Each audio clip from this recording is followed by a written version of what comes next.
faculdade. Fiquei muito feliz quando eu vi o professor Juscelito, me trouxe boas lembranças da época da faculdade, da época de se fazer a monografia, o direito administrativo. Foi uma época muito, muito prazerosa, muito gostosa, em que eu vivi em Santo Ângelo.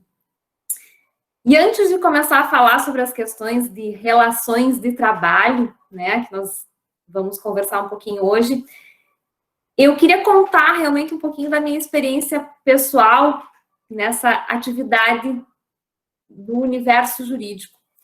Eu comecei a graduação aí em Santo Ângelo em 1998, faz tempo já, né? Me formei em 2002. Depois disso, eu passei um concurso como servidora da Justiça do Trabalho, trabalhei em Santa Rosa, fui para Porto Alegre para fazer o curso específico da FEMARS, e em 2007 eu passei no concurso para magistratura trabalhista. Depois de 13 anos já na magistratura, agora eu estou iniciando uma nova caminhada na atividade acadêmica, né, fazendo... Eu tinha feito um curso de pós-graduação lá na URI, logo depois que eu me formei, mas então agora eu estou retomando a atividade acadêmica junto à IMED, tem sido uma atividade muito, muito prazerosa também, muito proveitosa, é um enfoque um pouco diferente do que nós temos nessas preparações para concursos e mesmo na atividade do dia a dia, né? Nós temos uma análise um pouco diferenciada de alguns aspectos um pouco mais aprofundada, algumas matérias um pouco diferentes daquilo que nós estamos acostumados a trabalhar no dia a dia. Em relação a toda essa trajetória, eu gostaria de salientar como foi importante começar a estudar, começar a me preparar já na graduação. E nesse aspecto, o IESA, na época, foi muito importante. A instituição, ela tem excelentes professores, ela tem condições de deixar os nossos... as pessoas que vão participar de concursos, aqueles que vão atuar nas mais diversas áreas do universo jurídico, muito bem preparados. Esse é um dos aspectos que me parece mais relevante. Independentemente da carreira que se procure seguir, né, nesse universo jurídico, é já na graduação que se pode formar uma base muito sólida, seja para fazer mestrado posteriormente, seja para dar aula, seja para advogar, seja para fazer concurso. É um momento que se tem que aproveitar bastante. Eu sei que é bastante difícil por vezes, porque o pessoal que faz a faculdade trabalha o dia inteiro, é cansativo, tem muita gente que viaja, agora nós temos essa situação de aulas online, mas tem pessoas que viajam, eu também viajava de Santa Rosa até Santo Ângelo todos os dias, tem pessoas que vêm de lugares mais distantes, ou então trabalham o dia inteiro e se deslocam até a faculdade. É cansativo, é difícil por vezes, mas vale a pena. Vale a pena esse esforço, vale a pena tentar prestar atenção nas aulas, fazer as atividades com dedicação, os trabalhos, as leituras dos livros. É muito importante, porque fica mais fácil depois para conseguir se passar num concurso. Fica mais fácil depois para conseguir trabalhar nas atividades de mestrado, na pós-graduação, fica mais fácil, inclusive, para quem vai advogar. Eu não tive exatamente a experiência da advocacia, eu fiz o exame da ordem, logo depois que eu me formei, e quando eu fui fazer a segunda fase, a segunda prova da OAB, eu assumi como servidora da Justiça do Trabalho. Eu já fiz o concurso nessa condição, então eu não advoguei.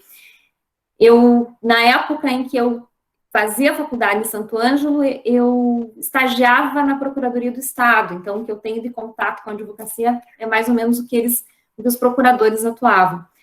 Mas era sempre muito importante aproveitar esses momentos, essas aulas, essas leituras que são sugeridas para que se possa ter uma base muito sólida depois. Não quer dizer que quem não faça isso não tenha condições de passar depois, também é possível, mas vai se precisar de um esforço muito maior. Por vezes tem que se fazer mais algumas provas, mais algum concurso. A prova para magistratura, por exemplo, é uma prova que é bastante complexa, são 4 provas, né? 4 provas que nós temos em praticamente um ano para se realizar, então se tem que ter bastante dedicação. E quem consegue aproveitar este período da graduação e estudar bastante, aproveitar as aulas, fazer as atividades, as leituras que são sugeridas, já sai com uma base muito boa. E é exatamente essa base muito boa que eu tenho da época do IESA. Eu saí dali já com uma condição, um bom preparo para enfrentar tudo isso. Tanto que eu consegui, felizmente, tive a sorte de passar no primeiro concurso que eu fiz. Eu não precisei fazer muitos outros. Consegui passar no meu estado, não precisei ir para outra região, como por vezes acontece. E eu gostaria, então, de que esse momento, essa minha fala, servisse de incentivo para esses alunos que hoje estão aí, para que também aproveitem. É um concurso difícil, realmente, mas tem como se conseguir. Basta ter força de vontade e se aproveitar as oportunidades que tem. Bem, concluindo esta parte, vamos falar um pouquinho, então, sobre as relações de trabalho antes, durante e depois da pandemia. Antes da pandemia, o que nós temos de mais impactante nas relações de trabalho, sem dúvida alguma, é a questão da reforma trabalhista que aconteceu em 2017. Com a reforma trabalhista, nós tivemos a inserção de uma série de artigos, a alteração de uma série de artigos da consolidação das leis do trabalho, que provocou muitas alterações nessas relações de trabalho, no dia a dia das atividades laborais e também nas formas de julgamento, nas decisões dos processos que são levados à análise pelo Poder Judiciário, dessas litigiosidades que nós temos no Poder Judiciário. A reforma trabalhista, ela trouxe regulações para uma série de atividades que antes nós não tínhamos. Por exemplo, nós temos algumas regulações específicas quanto à terceirização, nós temos a situação dos contratos de trabalho intermitentes, que são uma novidade para o nosso mundo, para o nosso cotidiano laboral. Nós temos também alterações quanto à forma de unificação da jurisprudência pelos tribunais, e temos também uma regulamentação específica no que diz respeito ao teletrabalho. E é em relação ao teletrabalho que me parece que seria mais interessante nós conversarmos nesse momento, porque é uma situação muito presente, é o que nós temos feito e o que veio com muita força exatamente em razão da pandemia.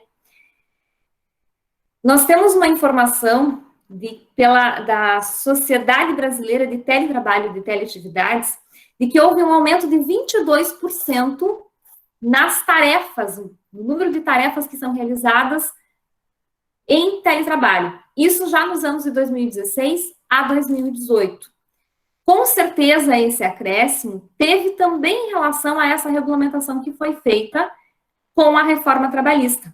Antes da reforma trabalhista, não se tinha uma regulamentação específica, não se regulava exatamente como seria essa forma de prestação de serviços.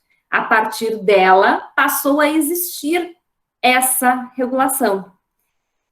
Fica mais claro para trabalhador e empregador como é essa forma de prestação de serviços. Mas a reforma trabalhista, assim como uma reforma em geral, ela não veio completa, né? Essa reforma, ela deixou alguns aspectos ainda em aberto. Existem alguns doutrinadores que comparam a reforma trabalhista com a reforma de uma casa. E esta reforma, nesta casa, seria uma reforma em que se tem as paredes recém-rebocadas, sem pintura, e com algumas necessidades de acréscimos fundamentais nas suas áreas de base. Então, em razão dessas circunstâncias, é que muitas situações ainda vão ter que ser examinadas, vão ter que ser complementadas. Nós estamos num período em que se passou a uma prática de uma forma de prestação de serviços que praticamente antes não existia, que não existia muito no nosso dia a dia, mas que em razão da pandemia se tornou muito frequente, muito utilizada. E é uma vivência, é uma realidade que traz questões que vão ter que ser examinadas, que vão ter que ser julgadas, inclusive, pelo Poder Judiciário, e em relação às quais não se tem uma regulamentação completa. Vai haver a necessidade de uma interpretação, de uma integração de normas. Mas, de qualquer maneira, é importante que se observem o que dizem essas regras e o que nós podemos ter de interpretação em relação a elas. Eu vou começar inicialmente com o que diz respeito à necessidade de ajuste quanto a essa forma de prestação de serviços. Em geral, nas relações de trabalho, tem muitas coisas que nós não precisamos escrever, não se precisa colocar por escrito no contrato. Nós temos a observância, normalmente, da primazia da realidade, em que nós vamos verificar o que realmente aconteceu naquela relação, mesmo que não tenham escrito nada, mesmo que não tenham deixado nada expresso no contrato. Em relação ao teletrabalho, a nossa nova legislação estabelece expressamente que esse ajuste deve ser feito por escrito. Quando se contrata um trabalhador para represtar serviços em teletrabalho, essa previsão já tem que vir expressa no contrato. Da mesma maneira, quando se faz uma alteração contratual em que o trabalhador prestava serviços no âmbito interno da empresa e passa a prestar serviços em teletrabalho, esse ajuste contratual tem que ser feito de forma escrita. E essa situação de alteração contratual, quando se tem uma prestação de serviços no ambiente interno da empresa e passa-se a ter o teletrabalho, é necessário que haja um acordo entre as partes. É necessário que se tenha concordância. A legislação fala expressamente em mútuo acordo. Trabalhador e empregador têm que estar em concordância com relação a essa questão do trabalhador permanecer prestando serviços ou passar a prestar serviços na sua residência. Essa é a previsão que a legislação traz, a CLT traz.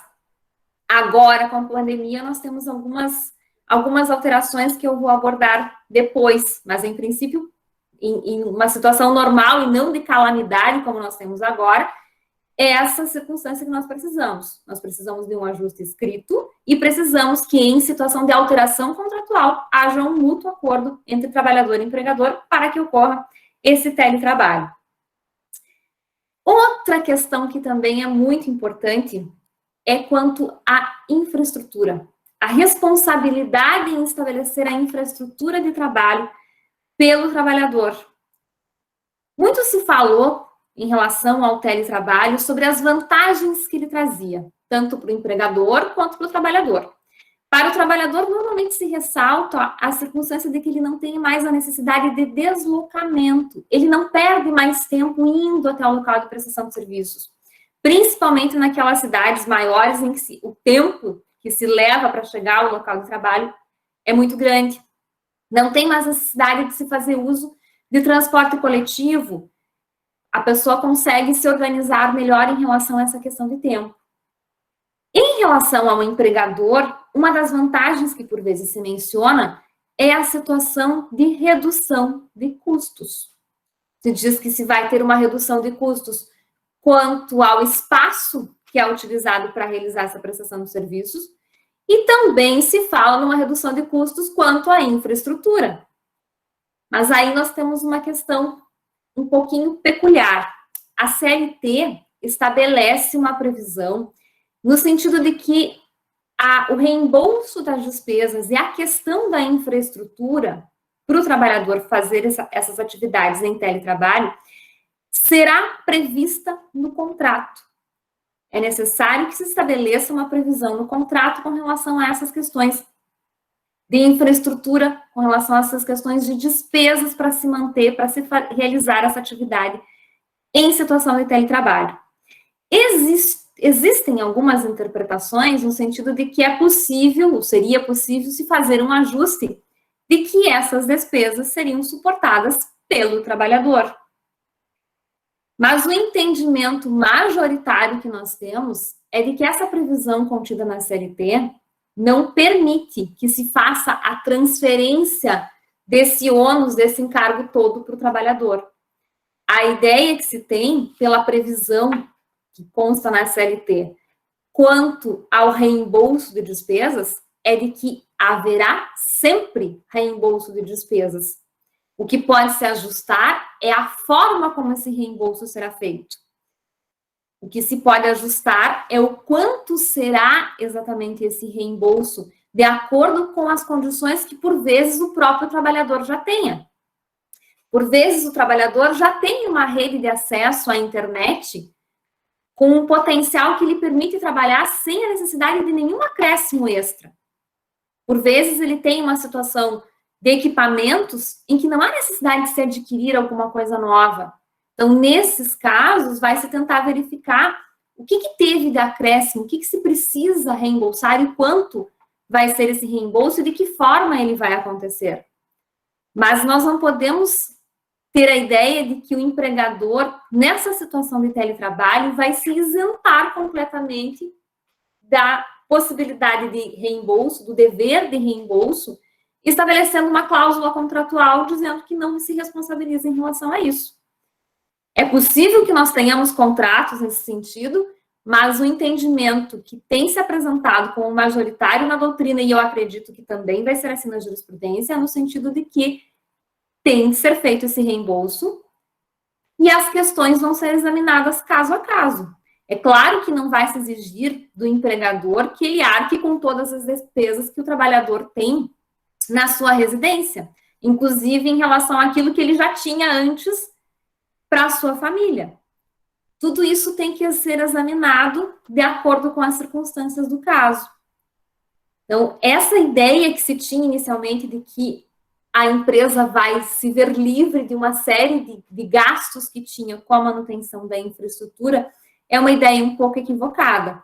Isso para quem trabalha nessas atividades, nos processos, para quem tem empresa, é uma situação que tem que se ponderar. O teletrabalho, ele traz muitas vantagens, ele possibilita uma série de alterações, de vantagens para um e para outro, mas em relação a essa questão da infraestrutura, nós temos esses detalhes que têm que ser observados também. Outra questão que é muito importante nas relações de trabalho, que eu acredito que vai se ter muito para se examinar em demandas posteriores, diz respeito à questão do controle de horário, jornada de trabalho. A CLT traz expressamente uma previsão no sentido de que os trabalhadores em teletrabalho estão excluídos do capítulo que fala a respeito das horas extras, do adicional noturno, das questões de jornada em geral.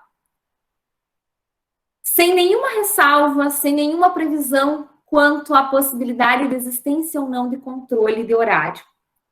A previsão que se tem na CLT possibilita, de certa forma, que se questione se a intenção do legislador, ao menos, foi de que o teletrabalhador, em hipótese alguma, tenha direito ao pagamento desses valores. Quando se fala em relação ao trabalho, à atividade externa, ao trabalho externo, a CLT traz uma expressa previsão de que o trabalho externo também tem essa circunstância de não se ter direito a horas extras, adicional noturno, controle de horário, mas faz uma ressalva com relação à possibilidade de controle. Quando o legislador reformista inseriu a questão do teletrabalhador nesse mesmo dispositivo, ele não fez essa ressalva. Então, quando se examina o artigo 62 da CLT com essa nova inserção, a ideia que se dá é que para o trabalhador externo, eu tenho que examinar se ele tinha controle ou não. Se ele tinha controle, ele tem direito às horas extras. Como não se disse da mesma forma em relação ao teletrabalhador, a primeira ideia que se tem, ou que se poderia ter, é de que ele não vai ter direito de forma alguma. Mas também nesse aspecto, a interpretação que se faz é um pouco diferente. A ideia que nós temos é de que, em havendo controle de horário, e o que é perfeitamente possível que se tenha, porque as tecnologias que nós temos hoje, as ferramentas que nós temos hoje, possibilitam que o empregador tenha, sim, condições de saber em quais horários o trabalhador está desempenhando as suas atividades. Existem uma série de ferramentas que é possível que sejam utilizadas para se conseguir verificar em que momentos o trabalhador está prestando serviços e em quais momentos não. Então, o entendimento que se tem é de que essa previsão assim como se dá também ao trabalho externo, apenas vai ser observada quando não houver controle. Na medida em que o empregador fizer o controle do horário de trabalho do seu empregado, nós temos perfeitas condições de se ter a exata noção do horário em que ele estava trabalhando e quando esse horário for excedente aos limites contratuais ou legais, se tenha o direito ao pagamento de horas extras. Evidentemente que todas essas situações vão ser examinadas caso a caso, né? Em situações específicas em que nós possivelmente teremos demandas a esse respeito, vai se examinar se efetivamente havia esse controle ou não, se havia possibilidade de se fazer esse controle ou não. Mas é um dispositivo da legislação reformista que, sem dúvida alguma, ficou sem esse acabamento necessário e que certamente vai ser objeto de muitos questionamentos e de necessidade dessa complementação, dessa integração que nós temos. Uma outra questão que também é muito importante falar diz respeito à questão da responsabilidade do empregador quando da ocorrência de acidentes do trabalho ou doenças que são equiparadas a ele. Quando nós temos uma situação de acidente que acontece dentro do âmbito interno da empresa, nas atividades normais, fica um pouco mais fácil de nós verificarmos de quem é a responsabilidade em relação à ocorrência do acidente. Que atividades estavam sendo feitas, de que forma as atividades estavam sendo feitas, o que faltou naquele momento, se foi a ausência de uma fiscalização pelo empregador, foi um ato inseguro praticado pelo empregado, as condições de trabalho, quando são realizadas dentro do âmbito interno da empresa, ficam mais visíveis, ficam mais claras. Nós temos colegas de trabalho, nós temos testemunhas, nós temos como realizar perícia naquele local e verificar como as atividades eram realizadas. Quando as atividades são realizadas na casa do empregado, nós temos um pouco mais de dificuldade em relação a isso. E a legislação reformista, por sua vez, traz um dispositivo que também parece isentar o empregador, de certa forma, dessa responsabilidade ou de parte dela. A legislação estabelece um dever do empregador de instituir normas e de orientar ostensivamente o empregado a respeito delas. E não fala mais nada. Não fala sequer sobre a necessidade de fiscalização dessas atividades. Examinando a legislação da maneira como ela foi colocada, nos dá a ideia de que, na medida em que ele estabelece essas normas e instrui ostensivamente o trabalhador a respeito delas, ele se isenta de qualquer responsabilidade. Ele não precisa fiscalizar, de acordo com essa interpretação literal, se realmente o trabalhador estava observando essas normas ou não. Mas, mais uma vez aqui, nós temos uma interpretação um pouco diferenciada em relação aos limites do que estabelece essa legislação. A ideia que nós temos é que o empregador tem, sim, obrigação de fiscalizar também se o empregado está observando essas normas ou não. A dificuldade maior que nós temos é sobre como essa fiscalização vai ser feita. Como o empregador vai fiscalizar a atividade que o trabalhador está realizando sem violar o direito à intimidade dele?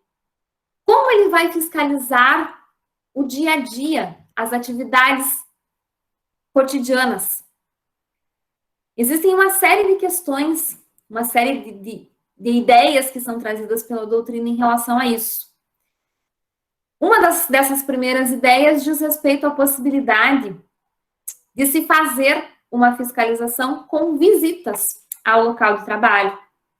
O empregador poderá ir até o local de trabalho, até a casa do trabalhador e verificar como é que estão as condições das suas atividades. Mas, neste caso, nós precisamos que essa visita se restrinja a esta questão laboral. Não se pode invadir o direito de intimidade do empregado. E aí é que nós temos maiores dificuldades em relação a isso. Da mesma forma, com relação à fiscalização do Ministério do Trabalho e Emprego. Como é que se faz para os auditores fiscais realizarem essa fiscalização? A ideia que se tem é que seria possível utilizar a mesma situação que é feita quanto aos empregados domésticos. É possível que se faça essa visita ao ambiente de trabalho e se verifiquem essas condições. Só que com relação ao empregado doméstico, nós temos uma situação um pouquinho diferenciada, porque o que vai se visitar é a casa do empregador, não é a casa do empregado. Então, nós temos questões muito específicas que ainda têm que ser esclarecidas. Nós vamos precisar de uma integração de normas, de uma interpretação de normas, para poder se conseguir chegar a uma definição mais clara do que é o mais correto a se fazer nessas circunstâncias. Uma possibilidade também que se tem é a utilização de um direito integrado, né? Direito comparado que nós temos. Em Portugal, nós temos um código do trabalho e lá se tem uma previsão específica quanto a essa possibilidade de visita, quanto a essa possibilidade de fiscalização. Lá se tem uma previsão de que é possível se fazer isso, desde que se tenha um acompanhamento do empregado ou de uma pessoa da confiança dele, e dentro de um horário que lá é das 9 da manhã às 19 horas. Então, fazendo a utilização desse direito comparado, é possível se pensar numa possibilidade de se estabelecer algum regramento quanto a esses horários, para que essa visita, essa fiscalização, seja feita aqui também, dentro daquilo que nós consideramos, por exemplo, horário comercial, né? Dentro daquilo que seja, ou que seja o horário normal de trabalho do empregado, para que não se tenha uma invasão a esse direito de privacidade que ele também tem. Com relação à pandemia, nós temos algumas alterações nessas regras.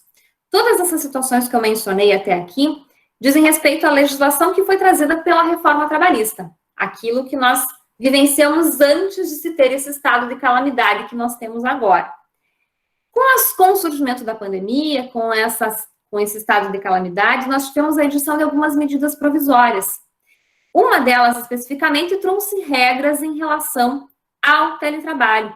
Alterou um pouco daquilo que nós vínhamos tendo, alguns desses regramentos que nós vínhamos tendo até aqui, inclusive em razão dessa necessidade que surgiu pela questão de isolamento, de confinamento.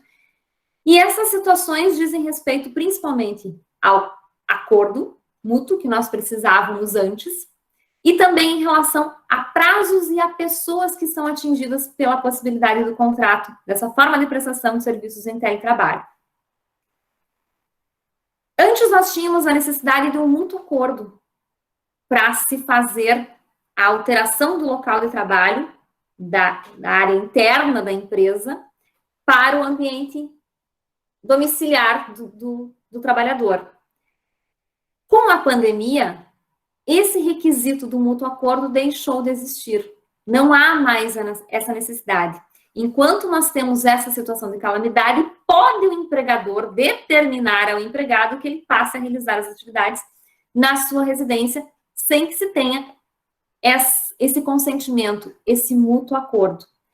Pela necessidade que nós temos, por essa situação peculiar que nós estamos passando pela pandemia, pode o empregador, sim, determinar que se faça essa alteração sem que haja um consentimento do trabalhador. Quando se tem uma alteração dessa forma de prestação de serviços, quando se volta do telepresencial para o presencial, a CLT estabelece um prazo de 15 dias para que o trabalhador possa se organizar em relação à forma de prestação de serviços que vai ser alterada. Esse prazo, a medida provisória também altera. A medida provisória 927, que trata dessas questões, estabelece um prazo de 48 horas apenas. As coisas são mais dinâmicas em razão da necessidade que se tem quanto a essas alterações por esse momento específico que nós estamos vivendo. Também nós temos uma alteração quanto às pessoas que são atingidas por essa possibilidade de teletrabalho. Antes nós não tínhamos essa previsão. Com a reforma trabalhista não se tinha essa previsão específica. Com a medida provisória 927, passou a se prever também que estagiários e contratos de aprendiz também possam ter essa modalidade de teletrabalho. O que é bastante razoável, porque nas circunstâncias que nós temos, também esses trabalhadores podem desempenhar suas atividades em situação de isolamento, né? Não há mais necessidade de que se tenha o deslocamento até o local de trabalho e não teria razão de se estabelecer que os demais empregados pudessem realizar suas atividades em situação de teletrabalho e aprendizes e estagiários tenham que realizar atividades internas na empresa. O que nós temos em relação a essa novidade quanto ao teletrabalho, quanto a esses regramentos, é a ideia de que, mesmo depois de encerrada a pandemia, nós vamos ter uma alteração na forma de prestação de serviços em muitas áreas. Essa adaptação que foi necessária, essa modificação na forma de prestação de serviços, com a inserção do teletrabalho em muitas atividades, ao que parece, veio para ficar em muitas tarefas, em muitas formas de atividades. E aí se questiona, como é que vai ficar depois? Como é que vão se regular essas questões se tem ainda tantos aspectos que ensejam dúvidas, que se vê a necessidade de melhor complementação da legislação? Nós vamos ter que aguardar decisões de tribunais em relação a isso? O que se pode fazer para que se tenha uma complementação dessa legislação e para que se tenha uma maior segurança jurídica nessa forma de prestação de serviços? Uma ideia que a doutrina traz, que me parece ser bastante relevante, é a possibilidade de negociação coletiva.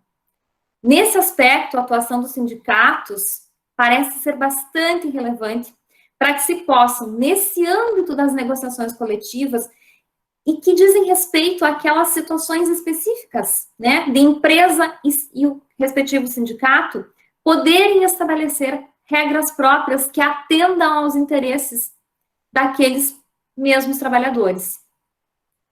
Acredito que essas disposições normativas poderão estabelecer critérios muito mais claros, muito mais criteriosos e em atenção às necessidades tanto de empregador quanto de trabalhador.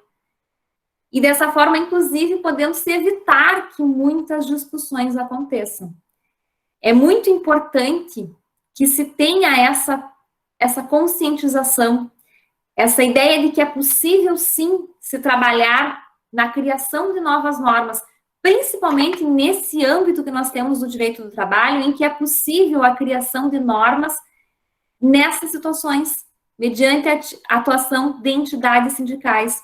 Nós temos essa possibilidade de regulação mais atenta às condições de cada ramo da atividade, desde que se tenha essa consciência quanto à importância da atividade sindical e daquilo que ela pode fazer e pode trazer de bom para todos, trabalhadores e empregadores. Bom, acho que era isso, eu deixei algumas coisinhas aqui, eu estou tentando controlar o tempo para não passar muito. Eu fico à disposição, agradeço mais uma vez a oportunidade, qualquer esclarecimento que pretendam, eu estou a postos, estou ouvindo e à disposição.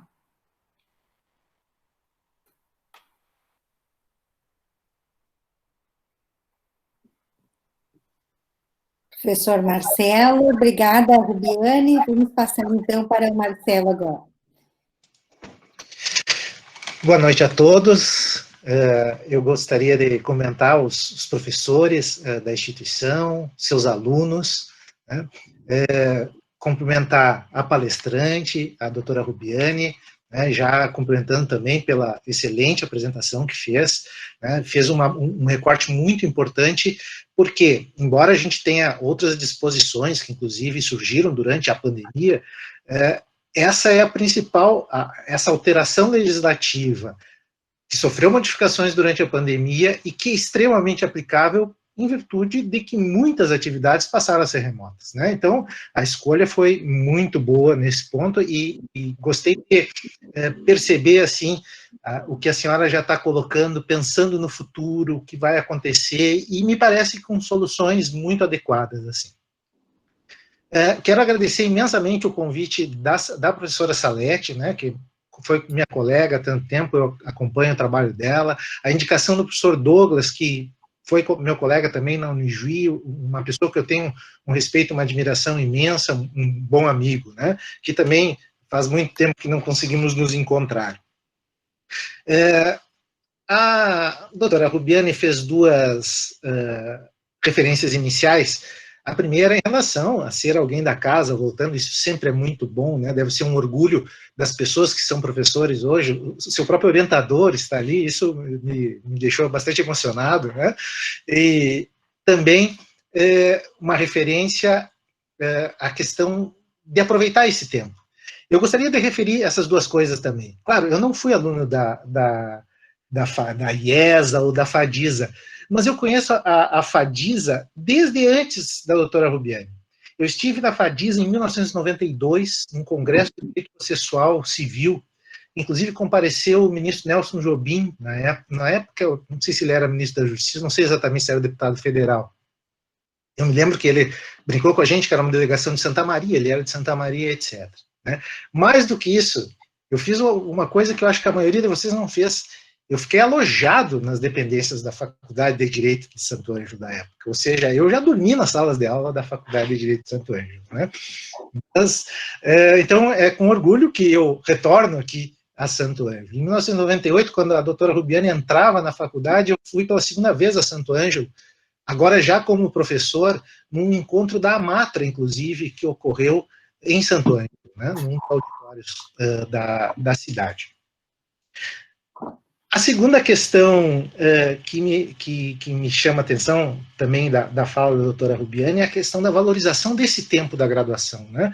Vejam que é um momento único, é um momento que não volta mais. Eu tinha um professor que me dizia assim, é o momento onde por mais tempo serão dedicados os estudos àqueles temas. Quando a gente está estudando, por exemplo, a doutora Rubiane falou no trabalho intermitente criado lá pela Lei 13.467, a reforma trabalhista, certamente quem for fazer um curso, o curso da FEMARIOS, um curso de especialização, não vai ter tanto tempo para falar sobre trabalho intermitente quanto se tem na graduação. Com um professor ali preparado, preparou sua aula, né, que vai responder as suas perguntas, as mais simples, as mais difíceis, né, que vai promover o debate. A graduação é um momento ímpar e que é uma formação que traz para o resto da vida, profissional, acadêmica, de aprofundamento, no concurso público, na advocacia ou em qualquer área de atuação. Então, eu também, como a doutora Rubiane, eu exorto os alunos a aproveitarem esse tempo. Né?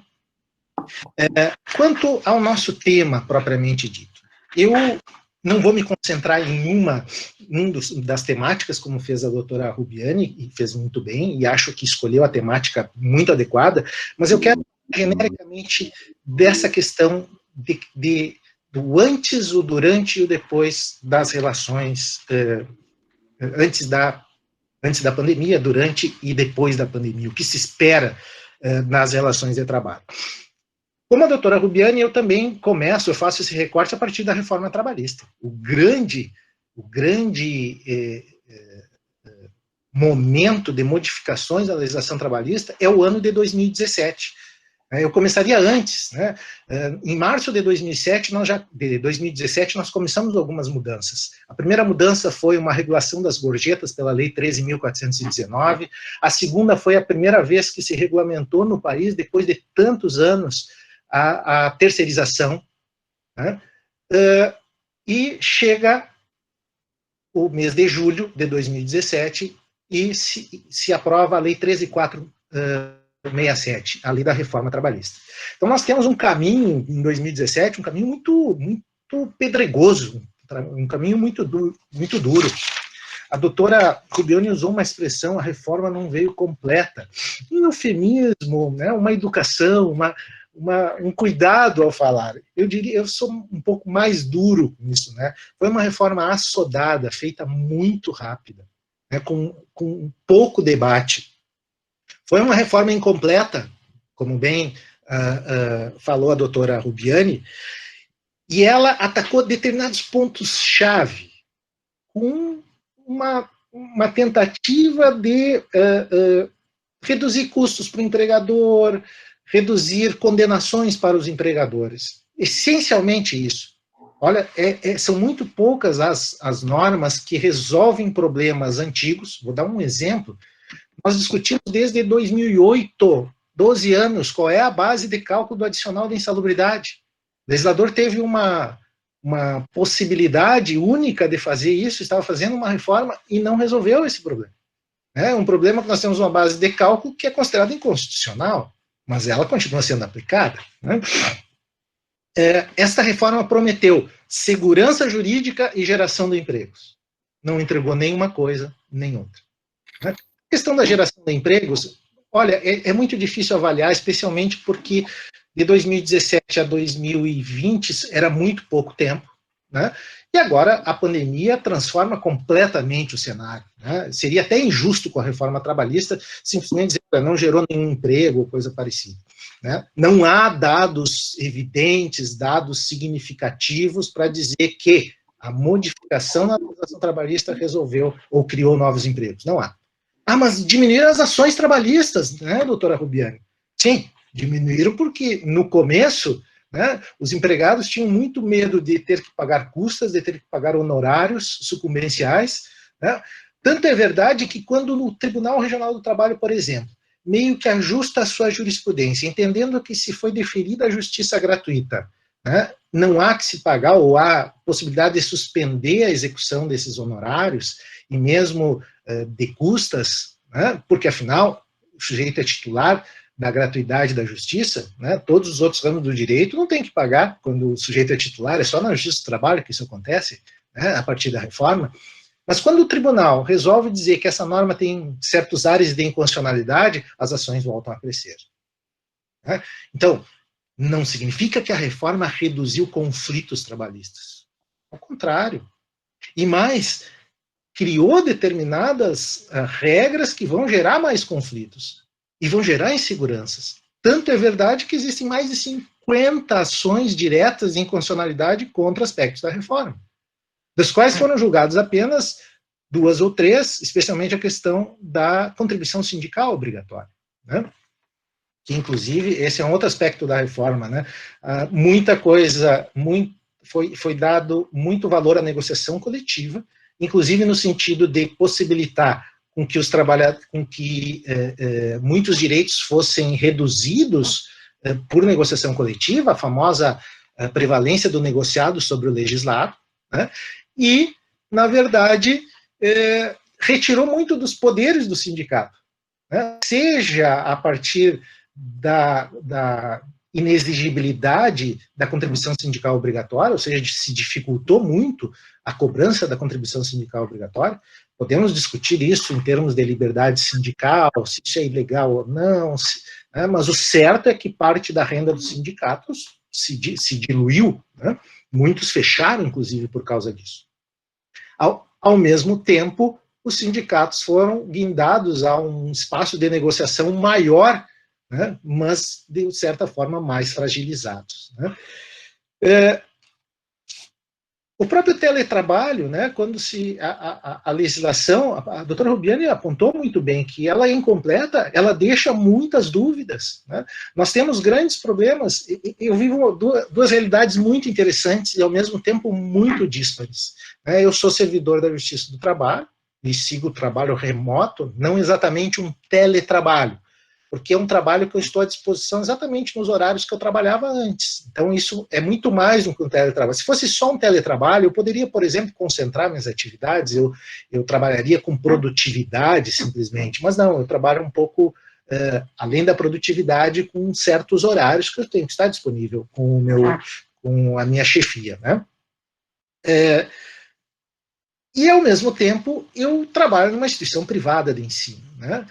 Nós não tivemos nenhuma modificação documental a respeito da nossa atividade, né? Eu dou aula sexta e sábado, eu me lembro que numa sexta-feira eu dei aula presencial, e na sexta-feira seguinte eu estava dando aula à distância, né, num celular, porque eu não sabia ainda mexer com as tecnologias. Quem aprendeu isso fui eu sozinho, né? Nós fizemos, os professores em geral, assim, eles, talvez vocês tenham enfrentado essa questão, de um dia para o outro a gente teve que aprender a usar determinadas tecnologias, né, tateando, né? Felizmente, assim, pelo menos com os meus alunos, em geral, foram muito cuidadosos, foram muito prestativos, assim, no sentido de me ajudar a resolver da melhor forma possível essa situação. Então, e, doutora Rubiani, não me perguntaram se eu tinha 1 ou 2 computadores, se eu tinha uma internet boa, se eu tinha uma boa cadeira, nada, né? Você tem que seguir dando aula, né? Agora, no tribunal, felizmente, foi um pouquinho melhor, né? Eu estou aqui não é esse computador que eu estou agora, mas eu estou com o computador do tribunal, o tribunal me permitiu trazer o computador. Esse computador tem quando eu me conecto aos sistemas do tribunal, eu me conecto por uma interface protegida, que protege o sigilo das comunicações, tanto dos meus dados quanto dos dados do tribunal, porque isso é algo que não está na lei, né? Nós estamos agora, por exemplo, entrou em vigor esse mês a chamada Lei Geral de Proteção de Dados, né? E nós estamos aqui, as pessoas podem estar trabalhando em casa com dados de outros funcionários, né? Imagine alguém que trabalha no setor de recursos humanos, por exemplo, trabalhando em casa, com dados ali desde a conta bancária, a idade, o número de familiares, os planos de saúde, que estão, de certa forma, à disposição de toda a família que está ali, né? Claro, provavelmente a família não vai fazer nada com aqueles dados, mas eles estão expostos, né? E isso a legislação trabalhista não nos ajuda em nada nesse ponto, né? No tribunal, pelo menos, eu me dei por conta de uma palestra, quando me perguntaram isso, e aí eu me dei por conta que nós trabalhamos numa conexão privada com o tribunal, e isso garante a segurança dos dados do tribunal e dos nossos dados propriamente dito, né? Então, nesse ponto, assim, eu tive uma melhor acolhida, né, do tribunal do que do âmbito privado onde eu trabalho, né? Do ponto de vista do momento da pandemia, as relações de trabalho durante a pandemia. Aqui nós temos, né, a doutora Rubiani lembrou bem a questão da medida provisória 927, também a medida provisória 936, que depois se converteu na lei 14.020, que trouxe uma série de medidas para enfrentar a pandemia, né, especialmente no momento de isolamento, em que muitas empresas tiveram que cessar suas atividades, né, ou fechar por um tempo determinado as suas atividades. Infelizmente, muitas delas sequer conseguiram retomar, né, e não vão retomar, né? A gente vê cada dia as notícias daquelas empresas que não vão, especialmente as pequenas empresas, que não vão conseguir retomar suas atividades. Isso é muito ruim. Do ponto de vista regulatório, sim, me parece que pela primeira vez se utilizou a medida provisória da forma certa, né, para atender uma situação, né, de relevância e urgência, né? A matéria era relevante e era urgente, né? Não que isso não significasse mais problemas que teremos que enfrentar, que o judiciário vai enfrentar no futuro, né, por uma regulamentação muito assodada também, aqui justificável. Na reforma trabalhista em 2017 não era justificável. Aqui sim, era justificável pela rapidez, pela necessidade que precisávamos de uma regulamentação, né? Há uma discussão muito grande que começou a aparecer essa semana, que as pessoas se deram por conta do seguinte: mas se a medida provisória 936 previu a possibilidade de reduzir salários e reduzir jornadas, que cabe uma menção à parte depois, e ao mesmo tempo permitiu também a suspensão do contrato, onde não há trabalho e não há salário, né? Como é que fica o 13º no final do ano? Essa pergunta surgiu agora. Ora, se não houve trabalho durante alguns meses do ano, provavelmente o 13º vai ser menor no final do ano. Isso não está na lei. Quantas ações vão chegar na Justiça do Trabalho para discutir isso? Serão milhares, né? Serão milhares. Claro, existem normas. Se nós formos para a regra geral, até está correto não ter isso. Olha, não trabalhou todo o tempo, né? Mas será que foi isso que o legislador quis fazer mesmo? O legislador não sabia, porque ele fez. rapidamente para tentar solucionar uma questão. Tanto é que a medida provisória 927 sequer foi convertida em lei. A 936, que previa a possibilidade de redução de salários de jornada, foi convertida em lei. Esta trouxe uma das coisas que eu acho que é a principal derrota, ou a principal notícia ruim das relações de trabalho durante a pandemia, que foi, novamente, uma desvalorização da negociação coletiva e da atuação sindical, quando permitiu a redução de salários e de jornada por acordo individual. Eu até compreendo da necessidade dessa situação, de uma situação que foi de uma hora para outra, que as empresas, era isso ou mandar os empregados embora, concordo que era necessário uma medida desse tipo, mas e isso foi ao Supremo, e o Supremo, por meio da ação direta de inconstitucionalidade 6363, uma decisão de uma medida cautelar, admitiu a desconsideração de um dispositivo constitucional, que é o artigo 7º, inciso 6º da Constituição, que só permite a redução de salários por meio de acordo coletivo ou convenção coletiva, ou seja, por meio de negociação sindical.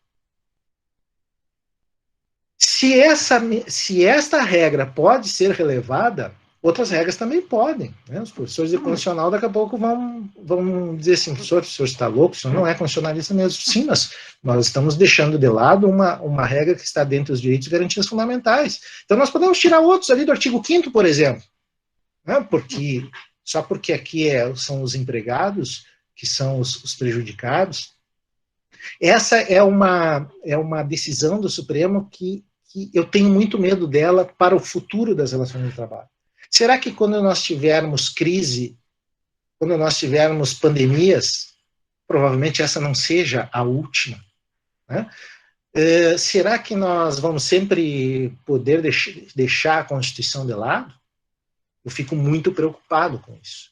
E nisso eu me encaminho para o futuro das relações pós-pandemia. Né? Eu acho que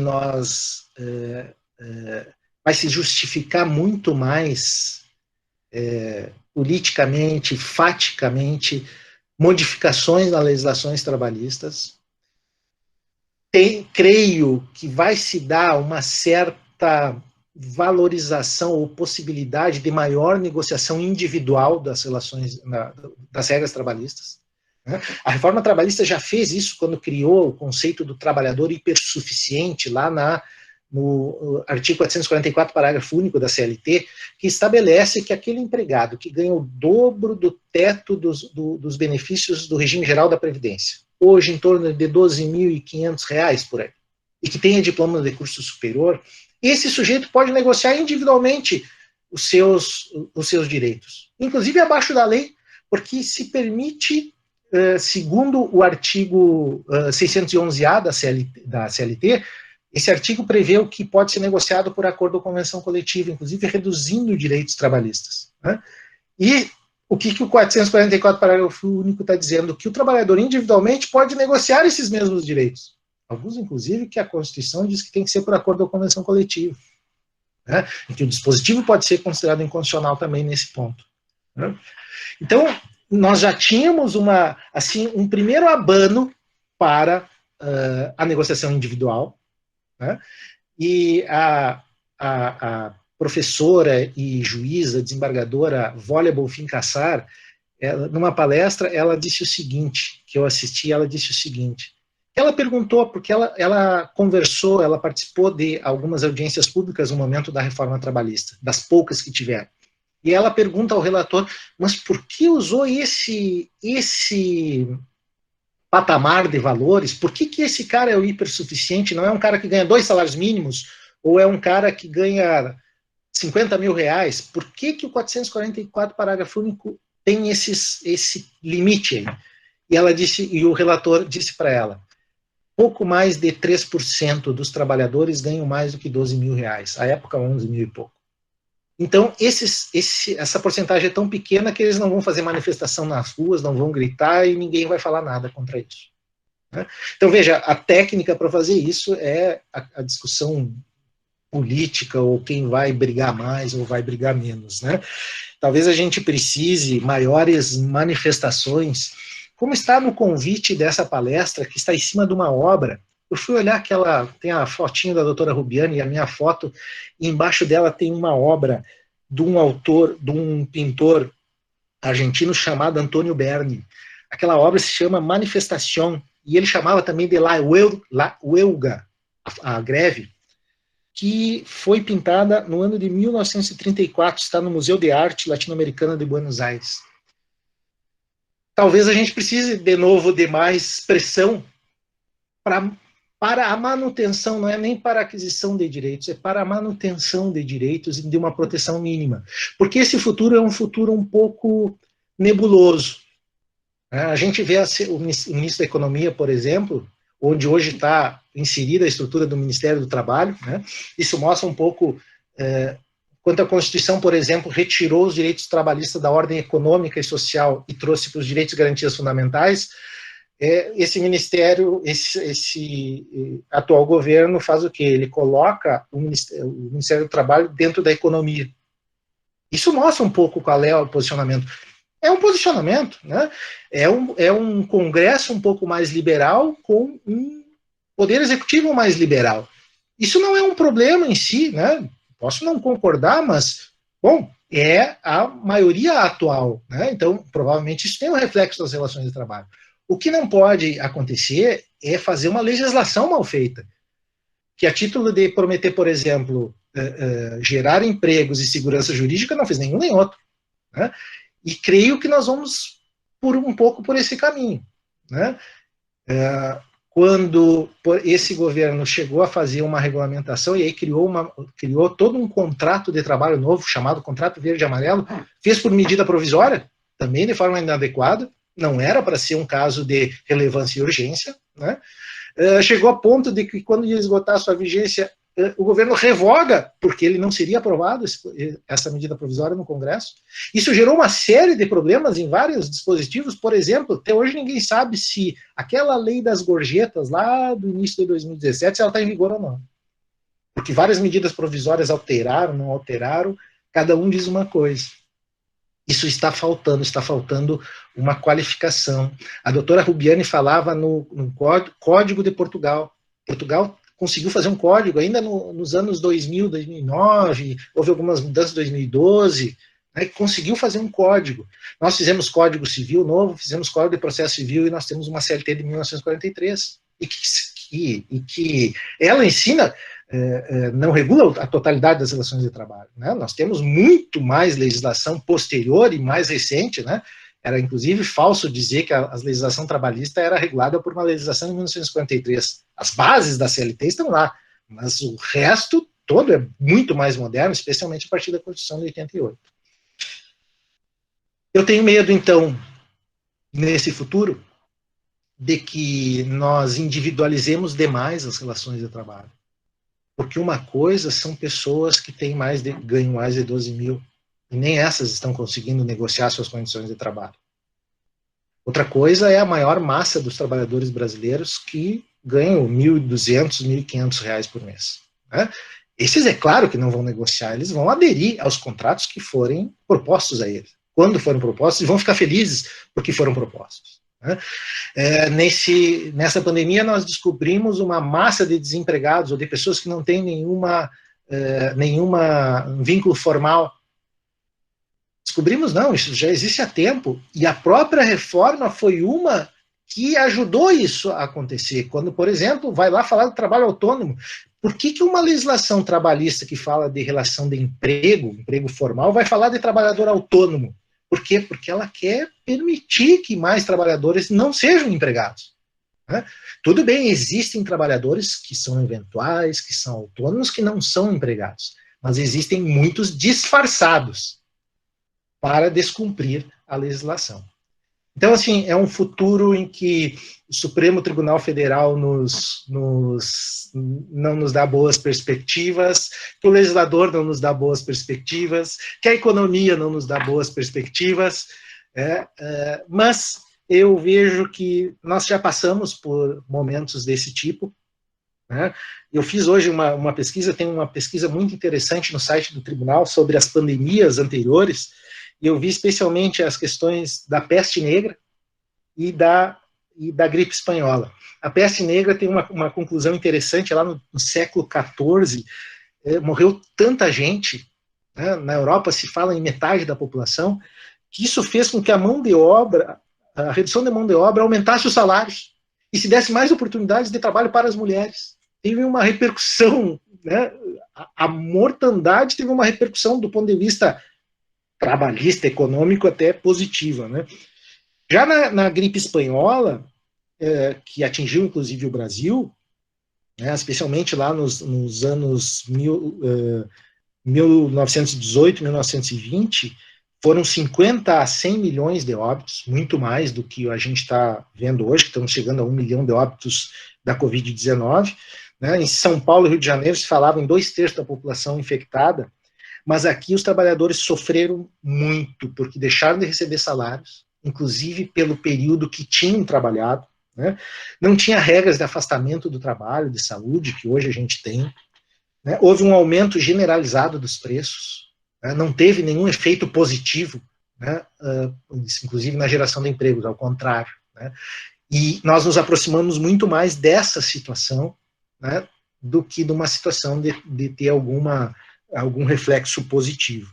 Eu sou um pouco pessimista, mas eu espero que o direito do trabalho, que ainda é necessário, né, numa sociedade de tanta desigualdade, de tanta impossibilidade de se impor à vontade, ou de negociar condições de trabalho em pé de igualdade, ele continue cumprindo esse papel de mediar as relações de trabalho, de garantir uma dignidade mínima aos trabalhadores, seja no desenvolvimento da sua personalidade durante o contrato de trabalho, seja do ponto de vista econômico também. E o direito de trabalho, de certa forma, surge como não é exatamente uma distribuição de riquezas, mas uma garantia mínima aos trabalhadores, porque se deixar só ao mercado, nós não vamos ter possibilidades de garantir a dignidade das pessoas. E aí nós talvez tenhamos que ter muito mais auxílios emergenciais do que as pessoas conseguirem, pelo seu próprio trabalho, obter o seu sustento. Então, embora eu seja um pouco pessimista, eu confio no direito do trabalho, eu confio na justiça do trabalho como uma promoção desse entendimento para garantir, afinal, a dignidade das pessoas, muito mais do que das empresas ou coisa parecida. A empresa é necessária? É claro que é, mas a pessoa é muito mais. Era isso, eu fico à disposição também dos colegas. Muito obrigado.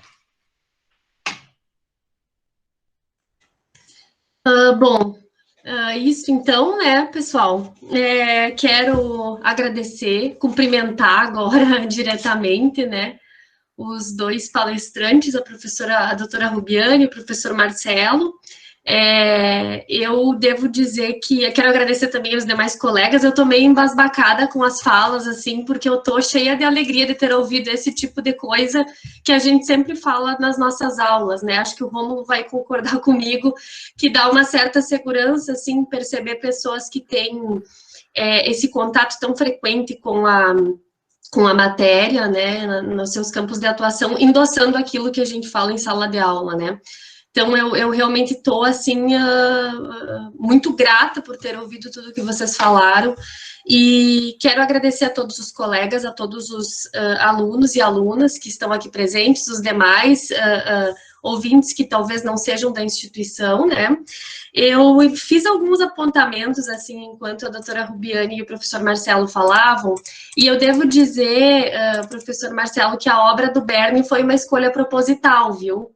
Eu tinha pensado, estava falando até com a Salete, quando a gente foi montar a arte, eu tinha pensado em Operários da Tarsila, que eu sou apaixonada, e aí eu pensei, não, precisamos de um clamor por pão e trabalho, né, que é o que se vê nessa obra do Berni, que é uma clara alusão à obra do Ernesto de la Cárcova, né, que é sim pão e sim trabalho, um emblema do realismo argentino, uma obra lindíssima também, mas que nos traz uma certa angústia, uma tristeza que se coloca na forma de esperança nessa obra do Berni, né?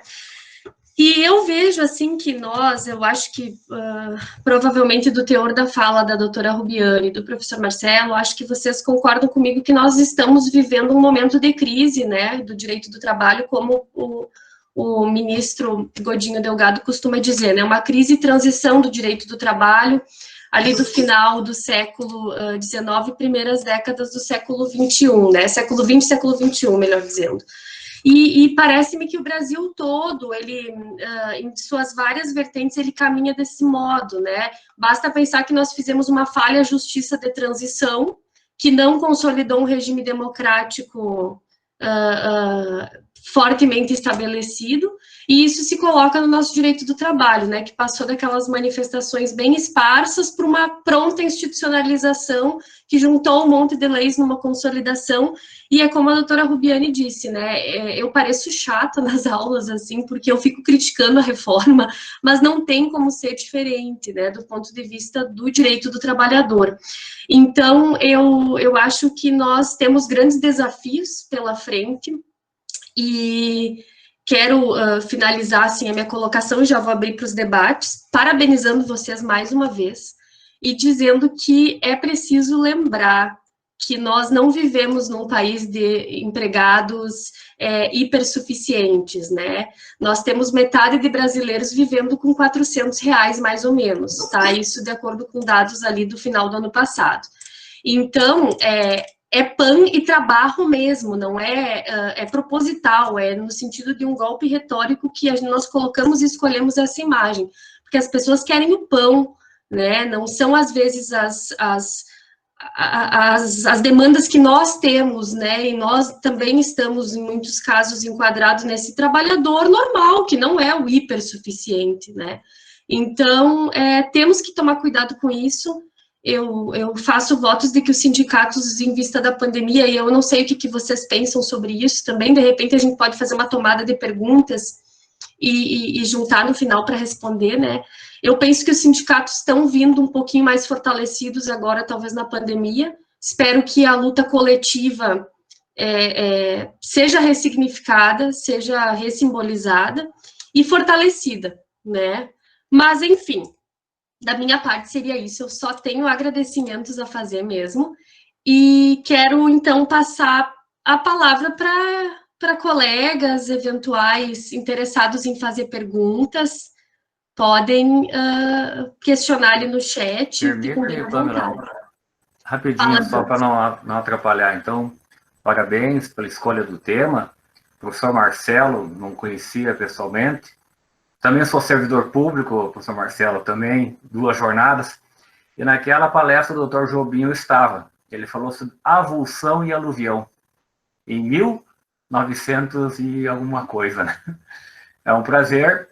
Eu fico muito envaidecido hoje com a presença da minha ex-orientanda, né?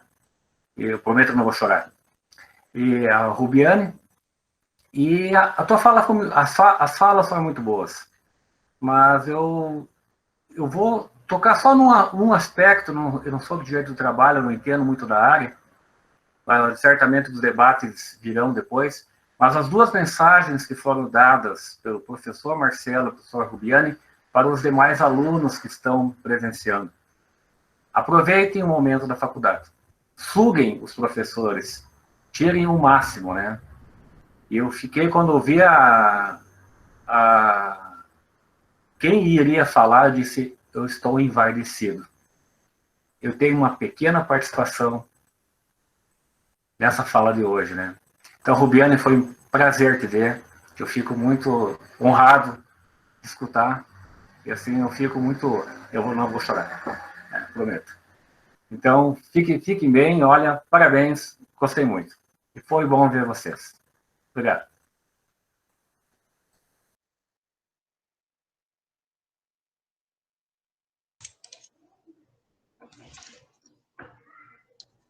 Alguém tem alguma pergunta? Rômulo, quer fazer uma pergunta? Sim, boa noite, tudo bem? Doutora Rubiane, professor Marcelo, prazer, muito boas falas de vocês, então, de parabéns. Os demais colegas, professor Saleto, professor Celito, professora Pamela, enfim, não vou nominar todos aqui, senão vão depois puxar minha orelha, né? Uma boa noite a todos e, claro, nossos alunos, que é a razão, eu sempre digo, né, a razão de nossa existência. Alguns brincam comigo que eu puxo o saco dos alunos, mas não é, né? E a gente também se esforça, estuda, vai atrás em virtude para eles, né? Mas, enfim, achei importante muita fala e uma questão que até o professor Marcelo e a professora Rubiane também eu concordo, que a reforma trabalhista, ela veio, sim, no meu ponto de vista, eu digo o que para os alunos? É um verdadeiro Frankenstein, né? Vários recortes que não houve uma inovação, não houve uma reforma propriamente dita.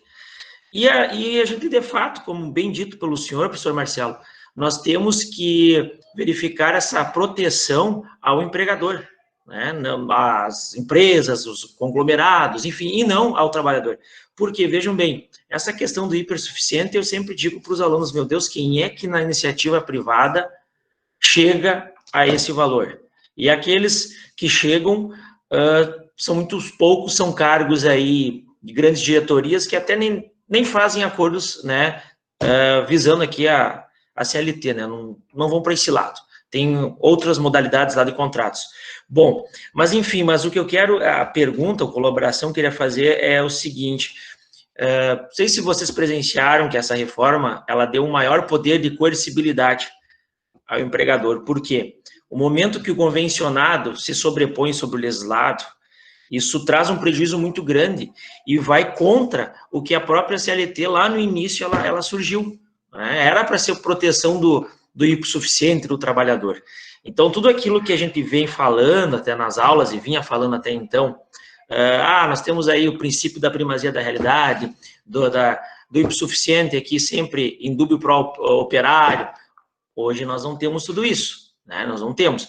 Então, eu vejo que nós vamos enfrentar, sim, um problema muito sério, até pós-pandemia, no seguinte sentido, essas regulações aí do teletrabalho, né? Do teletrabalho. E daí minha pergunta é a seguinte, como que, de fato, nós vamos poder trazer uma resposta para esses pontos aí? Até o professor Marcelo se adiantou e falou sobre o 13º, né? Sobre a questão do pagamento, naquele período que em tese não foi, o trabalhador não desempenhou suas atividades. Mas não só isso.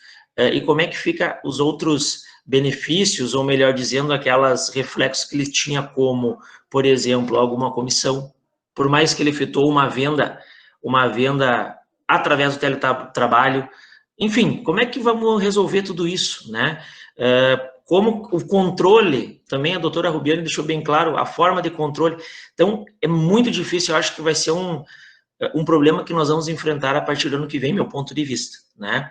Então, juridicamente falando e trazendo isso para a academia, qual é a possível resposta ou solução que nós vamos ter para isso, falando, né, no mundo acadêmico aqui? Então, posto essa pergunta, não sei se de fato me fez a entender, mas é uma preocupação e não só uma pergunta. Muito obrigado.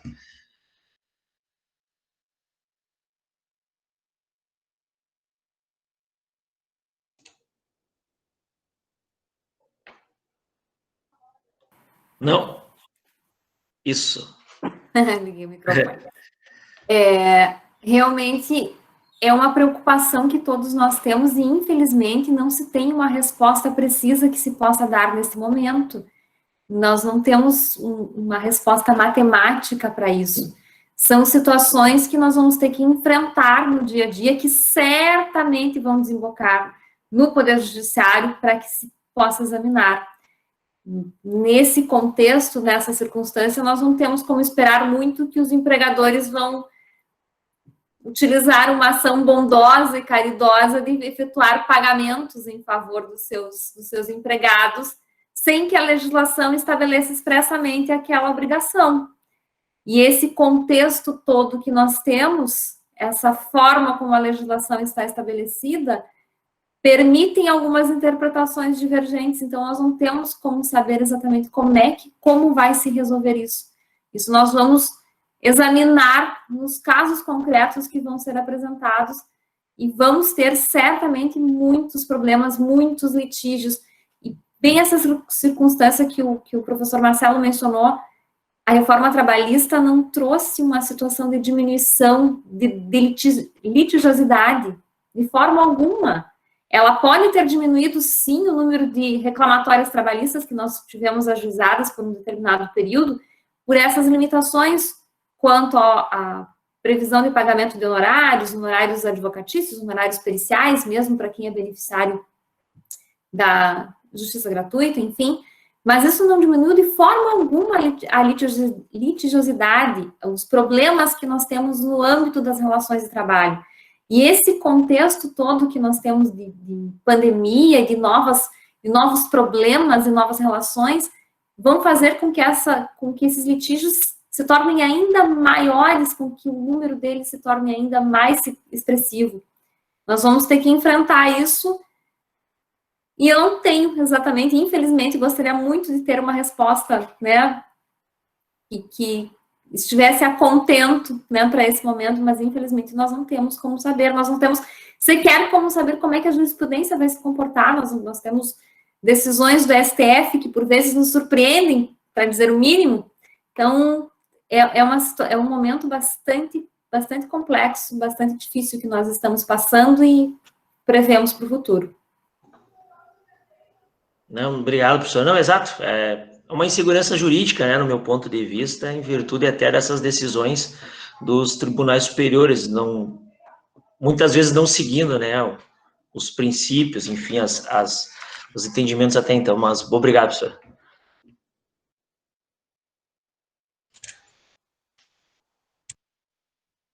Eu vou pedir para usar a palavra, porque como professor também eu não posso deixar de lado, né, esse debate.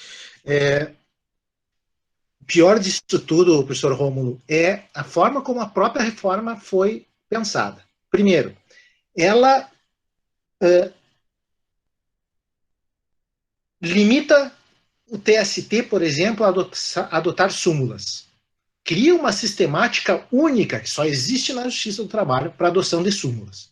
Eu não sei nem ela de cor, porque ela mesma está se discutindo a sua constitucionalidade. Tanto que o TST deixou de examinar as suas súmulas à luz da reforma trabalhista, porque ele não sabe se aquela disposição é adequada, é correta, é constitucional. Os juízes estão também limitados por uma disposição do artigo 8º, que diz, por exemplo, que a norma coletiva tem que ser interpretada literalmente, né, e que ele só pode discutir a questão da sua validade, e não do seu conteúdo, em tese, pelo menos, porque acho que nenhum juiz vai deixar de enxergando uma violação a direitos fundamentais por uma norma coletiva, por exemplo, concordar com elas. Né, mas o texto da reforma era para que o juiz não fizesse qualquer modificação naquilo que foi negociado coletivamente. Eu, assim, eu acho, a professora Pamela mencionou a questão que os sindicatos saem mais fortalecidos, eu acho que sim, eu acho que eles têm essa capacidade, essa necessidade, e vale para os dois lados. Para os empregadores também é importante ter um sindicato capaz de negociar, né? Porque afinal pode se negociar abaixo da lei, inclusive, né? Agora, sim, eu participei pela primeira vez, quando a reforma trabalhista entrou em vigor, curiosamente, eu me filiei ao sindicato, eu não era filiado. Porque eu pensei assim, eu vou contribuir mensalmente, então, já que eu não vou contribuir mais obrigatoriamente, eu vou contribuir. E esse ano eu participei pela primeira vez de uma negociação coletiva, de um acordo coletivo, eu como integrante da categoria, né, participando com a reunião com o sindicato para negociar, para abrir mão de direitos, inclusive. Mas participei, foi um fator interessante, assim, né? Então, os sindicatos também, eles estão, assim, também um pouco assustados, aqueles que sobreviveram, um pouco assustados com essa questão, né? E, por último, assim, nós temos os juízes limitados pela lei, nós temos o TST limitado pela lei, nós temos os sindicatos com alguma dificuldade, e nós temos um STF que não tem, né? A doutora Rubiani vai concordar comigo, né? Nós temos lá, quando muito, a nossa representante que saiu do TRT aqui, que é a ministra Rosa, né, que às vezes fica isolada na matéria trabalhista, porque a matéria trabalhista não é uma matéria de domínio daqueles ministros, né? E as medidas têm sido, sim, uma flexibilização acentuadíssima, né? Ah, não, negociou, é assim, tá valendo, né?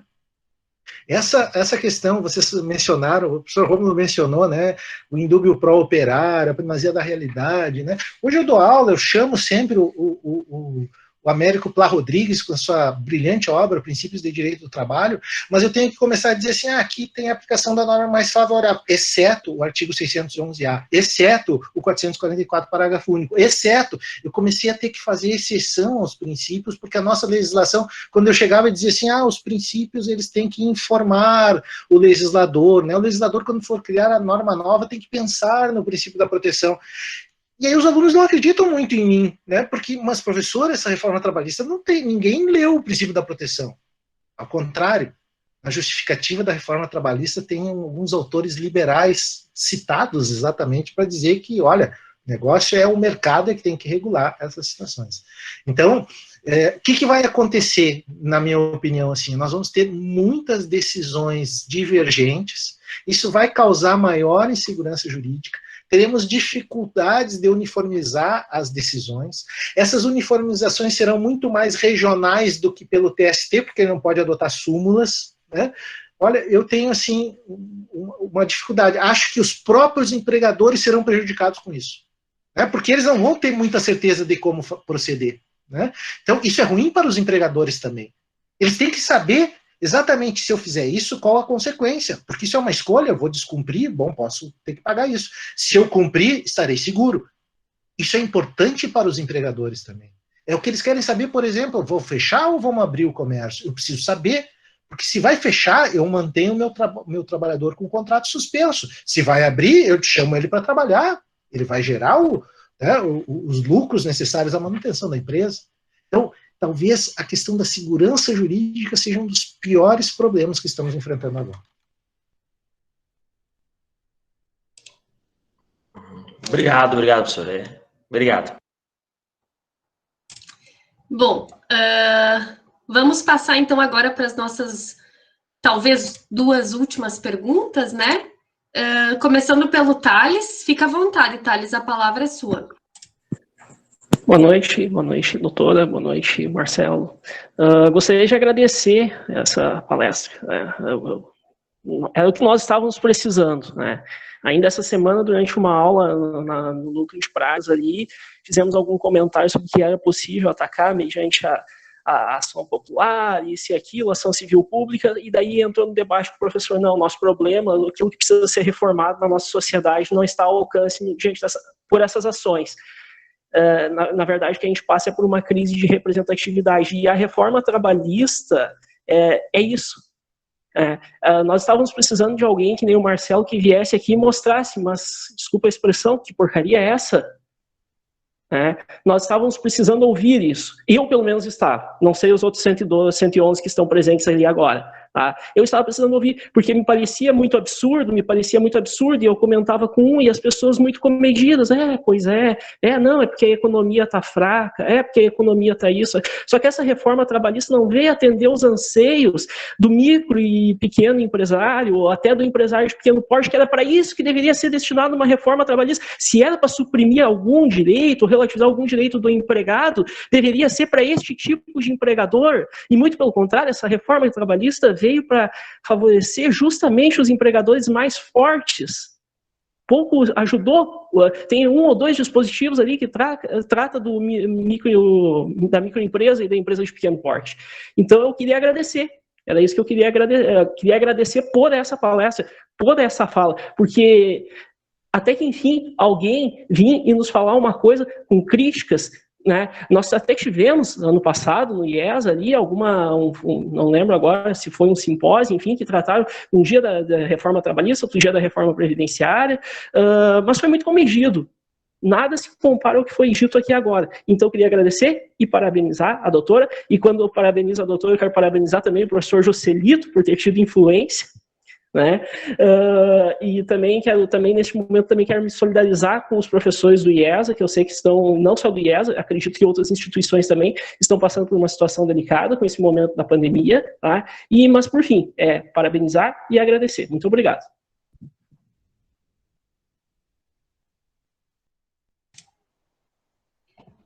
Isso, obrigada, Thales, obrigada pelo carinho. A gente fica super feliz de organizar atividades e saber que vocês estão prestigiando, né, e gostando. E é como eu disse, acho que quando coincide aquilo que a gente fala em aula com alguém que, com o discurso de alguém que tem tanta vivência prática, como são a doutora Rubiane e o professor Marcelo, acho que isso, eu penso que a dogmática, ela é fundamental, mas a gente não pode perder de vista que existem outras coisas ao redor, né, outras coisas paralelas, satelitárias, que são importantes. Então, a ideia é bem isso, aliar o academicismo à prática, né, e devo dizer que na fala da doutora Rubiane, assim, eu sinto um acolhimento muito, muito gostoso, assim, e acho que tem relação com a formação que a senhora teve, né? Imagino que a graduação seja definidora nesse sentido, né? Então, vamos passar para o derradeiro Lucas, que por livre e espontânea pressão da orientadora, se ele não fizesse pergunta, eu ia ter uma conversa com ele. Então, cumprimentar a doutora Rubiane, cumprimentar o professor Marcelo. Enquanto ambos falavam, eu estava olhando para a epígrafe do meu TCC, que está pronto já, para orgulho da minha orientadora, a professora Pamela, mas o meu TCC é a minha pesquisa sobre os trabalhadores uberizados, e a epígrafe é o professor Mário de la Cueva, quando ele fala que uma das mais bonitas ideias é de um direito do trabalho onde, entre capital, trabalho e economia, o capital e a economia estejam a serviço do trabalho. Acho que esse é o desejo. Eu me descobri bastante apaixonado pelo direito do trabalho quando comecei a estagiar na Justiça do Trabalho, e encerro mês que vem meu estágio lá, que foi muito produtivo. Mas a pergunta para ambos, doutora Rubiane e professor Marcelo, é se essas legislações, então, que foram publicadas agora nesse período da pandemia, e também esses novos modelos de trabalho que surgem com a pandemia, mais externalizados, e até os trabalhadores uberizados que ganharam voga nesse período, esses novos modelos não revelam, então, um capitalismo pandêmico em que essa externalização da produção, ela não resulta em perda, mas sim ganho para o capital e perda para o trabalho. Como, por exemplo, dou o exemplo do teletrabalho, em que, então, o obreiro em si, ele teria um certo gerenciamento do seu trabalho, mas não deixa de estar plenamente vinculado à subordinação do seu empregador, e a gente sabe que essa realidade, como disse o professor Marcelo do TRT, de disponibilizar, sei porque os colegas servidores da vara do trabalho onde eu estagio, do TRT, disponibilizar os instrumentos de trabalho, o computador, enfim, não é realidade em todas as empresas que proporcionaram o teletrabalho. Então, até onde essa externalização da produção não acaba, então, revelando um capitalismo pandêmico que mostra, então, muitos ganhos para o capital e muitas perdas para o trabalhador. Muito obrigado.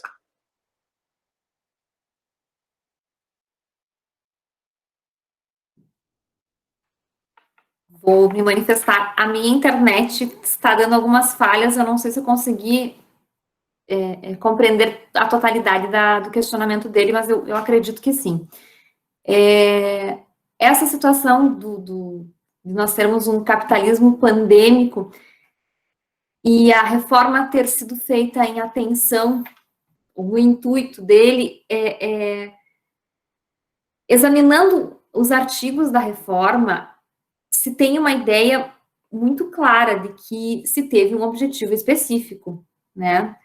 Os artigos da reforma, eles tiveram uma destinação certa, eles tiveram objetivos muito claros. Para quem atua no dia a dia, né, da Justiça do Trabalho, para quem tem essa vivência, a impressão que se teve é que algum advogado de alguma grande empresa encaminhou os artigos lá e disse, olha, precisa alterar isso, isso, isso e isso. É mais ou menos essa ideia que se tem, porque essa alteração foi específica para beneficiar determinados aspectos, determinados reclamados, enfim, e é um capitalismo, não é pandêmico, eu diria que ele é um capitalismo quase cruel, ou cruel exatamente, é isso que nós temos, é uma situação de que não se está, ou pelo menos esses artigos que foram alterados, na sua grande maioria, eles não tiveram como destinatários, se teve a ideia de beneficiar os trabalhadores. Essa justificativa que se apresentou de aumentar o número de contratos de emprego, enfim, de oportunidades de trabalho, é uma justificativa que se apresentou para tentar acalmar e até criar uma certa ideia de melhoria para aqueles que buscam trabalho e pão e que vão se submeter a tudo aquilo que for estabelecido para conseguir receber esse mínimo. É essa situação que nós temos. Nós não temos uma perspectiva com essa alteração da legislação de melhoras. São pouquíssimos artigos, né, todos os 100 e tantos artigos que foram alterados, nós encontramos 5, se eu não me engano, que são benéficos ao trabalhador e que são coisas muito, muito pequenas, de muita pouca aplicação prática. Então, realmente, o capitalismo foi muito beneficiado nesse aspecto, ou pelo menos se tentou fazer isso. Eu não sei exatamente como vamos ter um futuro, né, em relação a essas questões, porque realmente, como mencionou o professor Marcelo, isso acaba fazendo com que se tenha uma insegurança jurídica, porque essas questões vão ser judicializadas, elas vão ser objeto de interpretação. Nós temos, além da legislação, outras fontes do direito que nós observamos, nós temos princípios, enfim, isso vai acabar sendo objeto de análise, vai acabar sendo objeto de exame, e nós vamos ter uma situação de maior insegurança ainda. Eu acredito que o objetivo vai acabar não sendo exatamente atingido, embora eles tenham tentado, mas no futuro nós vamos ter uma possibilidade de se verificar um pouco melhor as consequências de tudo isso que foi feito. Mas o objetivo foi isso é certo que o objetivo teve, que essa reforma teve uma destinação específica e objetivos muito específicos.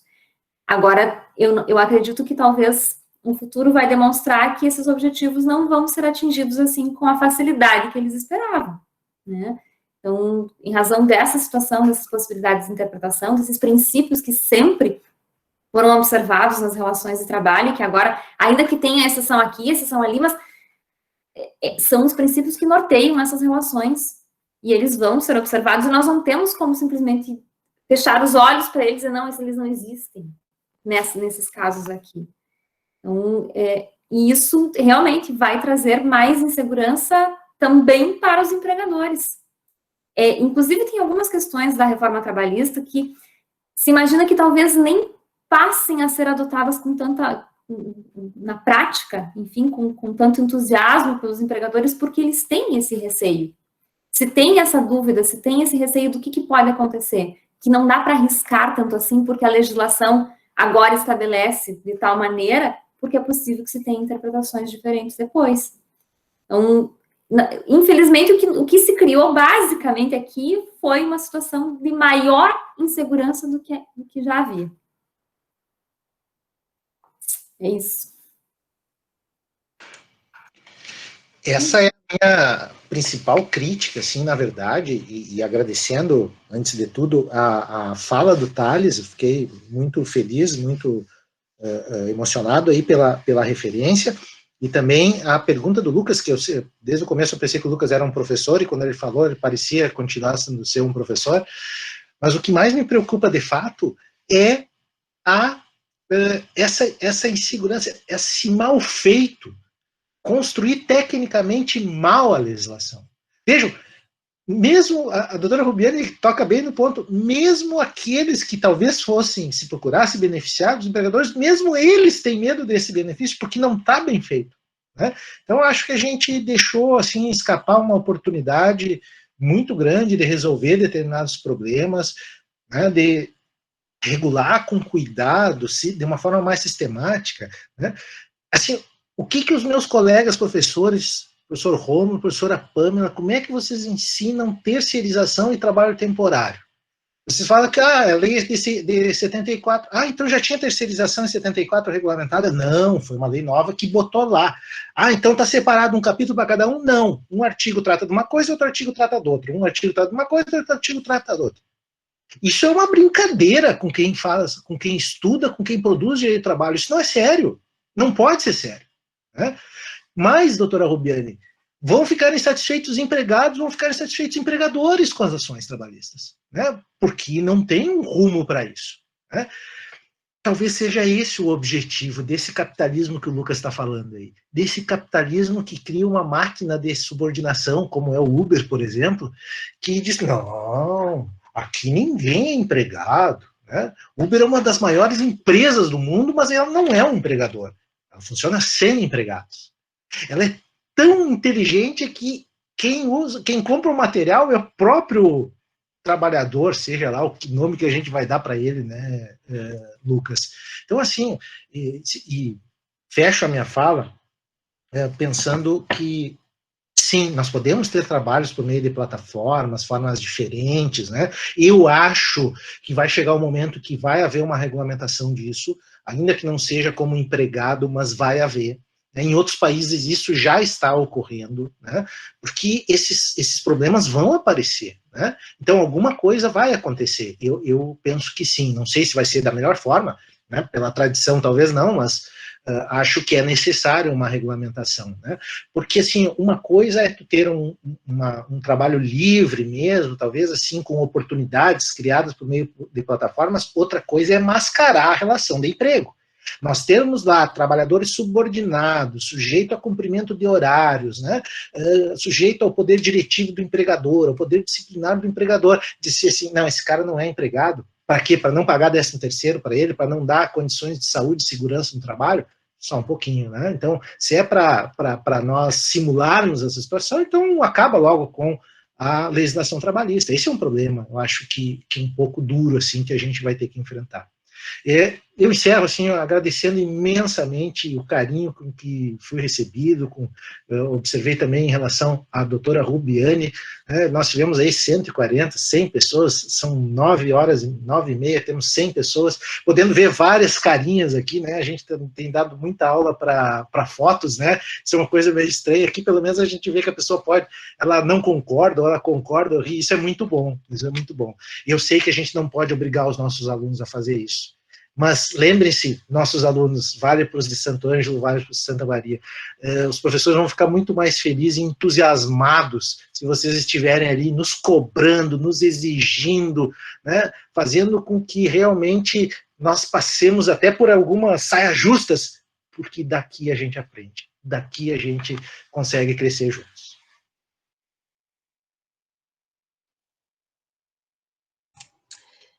Bom, é isso então, né, minha gente? Acho que podemos ir finalizando, já é 9h30.